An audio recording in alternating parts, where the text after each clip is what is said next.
Close your eyes and let your mind travel back in time. Imagine the sun rising over the ancient city of Carthage in the year 250 BC. The Mediterranean breeze carries the scent of the sea into the bustling streets. Today, we will follow the day of Hanno, a 35-year-old merchant living in this vibrant Carthaginian civilization. Let the story of his day guide you into a restful sleep. As the first light of dawn breaks through the small window of his modest home, Hanno awakens to the soft sounds of the city coming to life. The Carthaginian houses are built with thick mud brick walls that help keep the interior cool. He rises from his straw-stuffed mattress, stretching his limbs before stepping onto the earthen floor. Hanno washes his face with cool water from a clay basin, feeling the refreshing touch of the morning air on his skin. He dresses in a simple tunic, tied at the waist with a leather belt, and heads to the courtyard where his wife, Emilch, has prepared a modest breakfast. They share a meal of barley bread dipped in olive oil, accompanied by fresh figs and goat cheese. As they eat, the light chatter of the market begins to drift into their home. The city's early risers are already at work, and Hanno knows it is time for him to join them. Hanno sets out towards the bustling marketplace, his sandals crunching on the cobbled streets. The air is filled with the scent of spices, fresh produce, and the salty sea breeze. Carthage, a hub of commerce, is alive with traders from across the Mediterranean. Hanno makes his way to his stall, where he sells an array of goods, olive oil, ceramics, and fabrics dyed with the famous Carthaginian purple.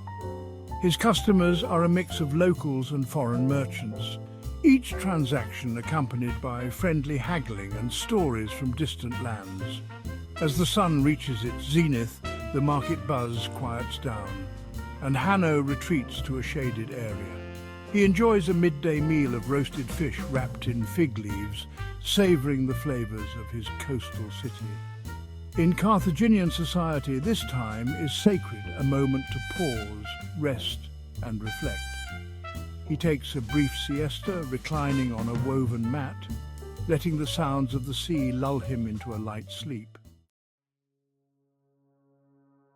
In the afternoon, Hanno returns to the marketplace, completing his business for the day.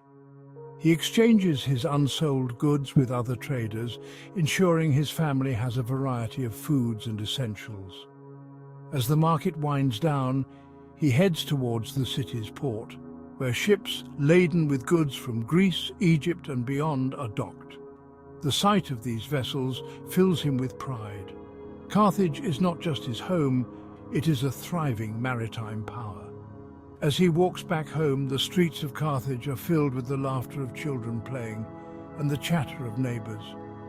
Hanno stops by a public well to draw water, the coolness of the clay jar soothing his calloused hands. He thinks about the coming evening and the gathering that will take place at the communal space near his home. With the setting sun painting the sky in hues of orange and pink, Hanno returns home. Emilcha has prepared a hearty stew with lentils, onions and herbs simmered over a clay hearth. They dine with their children, sharing stories of the day's events. Tonight, there is a special gathering in the community, where elders and young ones alike come together to share news, exchange stories and listen to music. As darkness falls, torches and oil lamps flicker, casting warm glows on the faces of the people. The evening air is cool and carries the scent of the sea. Hanno sits with his family, listening to the tales of the sea voyages told by an old sailor, his voice weaving a tapestry of adventure and mystery. The children watch in awe, their eyes wide with wonder. As the stars begin to dot the night sky, Hanno and his family retire to their home. The city quiets down, the sounds of the marketplace replaced by the gentle lapping of waves against the shore. He lies down on his straw mattress, the events of the day drifting through his mind. The Carthaginian city sleeps, wrapped in the embrace of the sea. Tonight, as you listen to Hanno's story, let it carry you to a place of peace and stillness. Close your eyes and let the ancient world guide you into a deep, restful sleep. Good night.